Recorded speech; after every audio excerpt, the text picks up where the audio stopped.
You ever look in the mirror and think, wait, why am I still round? You've been training, sweating like you're trying to put out a fire with your armpits, skipping desserts, mostly, and pretending your 7 almonds are a snack. But your body, still shaped like a stress ball. Now here's the wild part. I lost 20 pounds without changing my diet. No, I didn't do a detox, no celery juice, no MLM powder from your cousin's coaching business. And no, this isn't a prank. I'm not about to tell you I just started eating clean and journaling my macros with love and intention. I ate the same stuff, but something else changed, something sneaky. Keep watching, because I guarantee you're doing the same thing I used to do, and it's low-key sabotaging your entire plan. Myth number 1, fat loss equals diet only. Let's crush this first. Everyone acts like diet is the only thing that matters. Like if your chicken breast touches a carb, your abs file for divorce. But here's what they don't tell you. You can technically be in a calorie deficit without even changing what you eat. Because deficit isn't about what food you eat, it's about how much energy you burn versus how much you eat. Calories in, calories out. The math is rude but honest. Most people, they only focus on one side. Calories in, they cut out toast, cry during lunch, and then nothing happens. Because the other side, calories out, is still a sad, sleepy disaster. Secret trick, I changed my output, not my plate. Here's the move. I didn't eat less, I just moved more. But not in the train till you puke way. Not 2-hour gym grinds or 10,000 burpees while your dog judges you. I just became more active, like through the day. That's called NEAT, non-exercise activity thermogenesis. Basically, the calories you burn doing everything that's not working out. Walking, standing, fidgeting, dancing while brushing your teeth. All of it counts. I started tracking my steps, aiming for 8,000 to 10,000 a day. Just walking, no gym membership, no sweatband, just me, my legs, and vibes. And yeah, I felt ridiculous at first. Walking in circles around my kitchen to hit 9,000 steps like a Fitbit addicted lunatic. But bro, that alone changed everything. If you work a desk job and don't track steps, you're probably walking like 2,000 a day. That's nothing. That's coma level. That's remote control is too far, so I guess I'll watch this same channel type energy. So when I bumped that number up, boom, deficit. Without changing my food, I still had rice, still had the occasional cookie, still used olive oil like it was 0 calories, even though it's not. Don't lie to yourself. But I was burning more, a lot more. Mistake number 2, training hard, sekim enough. Let's talk workouts. You might think you're burning crazy calories in your 45-minute sweat sesh. Reality, you're probably burning 200, maybe 300. That's like 2 bananas and a sigh. The real burn doesn't come from your workout. It comes from your whole day. If you work out hard but sit the rest of the time, you're still not moving enough. It's like doing push-ups on a sinking boat. Bro, the floor is still wet. Started walking after meals. Took calls while pacing, CEO moves. Walked to get groceries. Fidgeted like an over-caffeinated squirrel. Started doing light mobility during YouTube ads. None of this was exercise, but it added up and the scale noticed. Apple Watch lied to you. Yes, I wore a fitness tracker, and yes, it told me I burned 900 calories in a 30-minute walk. Let me clear this up. That's a lie. Fitness trackers are optimistic, like first date profile, optimistic. Cut whatever it says by 30 to 50%, and then you're probably close. But the key isn't the number, it's the awareness. You start to see how inactive you are, and suddenly walking to the store feels like a power move. Myth number 3, food quality saves you.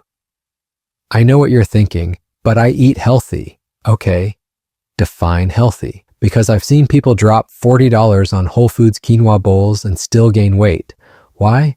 Because they still overeat. Your body doesn't care how clean it looks on Instagram. It cares how many calories it actually is. I didn't fix my portion sizes. I didn't start fasting under a waterfall. I just burned more fuel. And slowly, like magic, but actually science, the scale dropped. Not fast, not dramatic, but real. Wait, you didn't change your food at all? Okay, fine. I did one thing. I started not finishing my plate when I was full. That's it. Not weighing food, not tracking every gram. Just stopped eating past comfort. That plus 10,000 steps a day equals 20 pounds lost. No diet overhaul, no food fear, no sadness salad. Recap.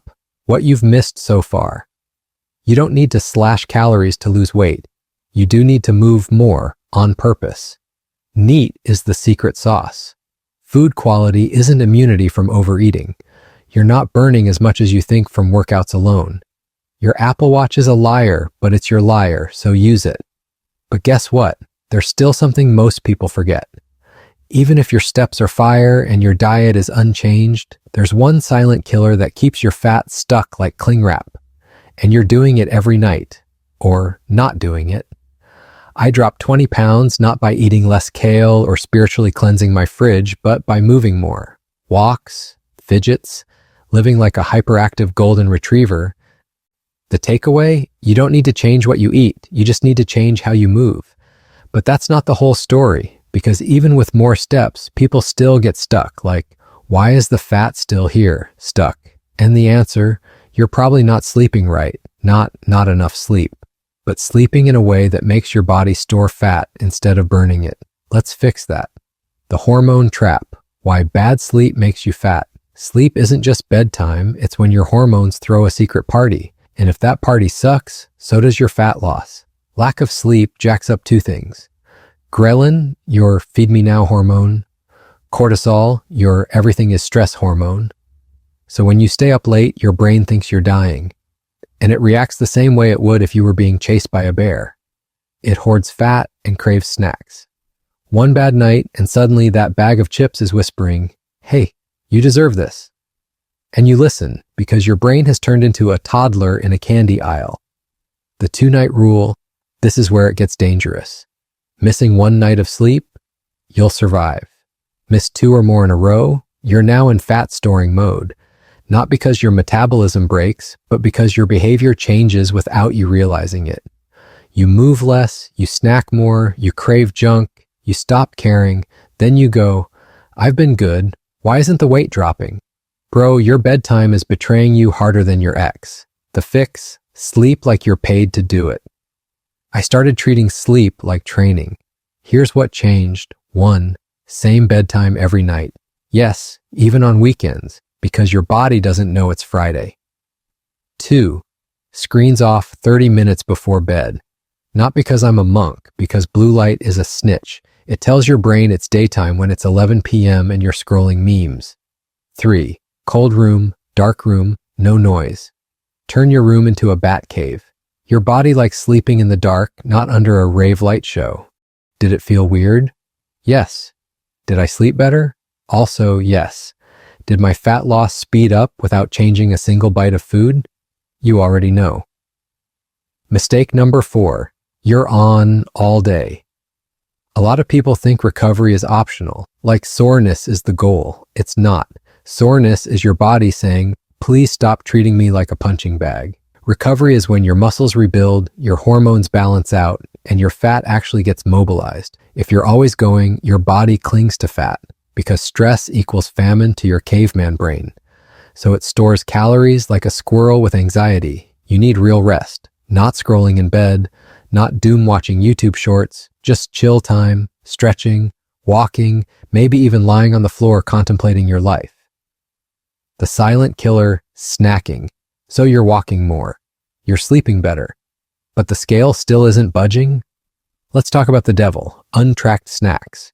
You're not eating more, but somehow 700 calories of trail mix disappeared. And no, it doesn't count as protein just because it has almonds.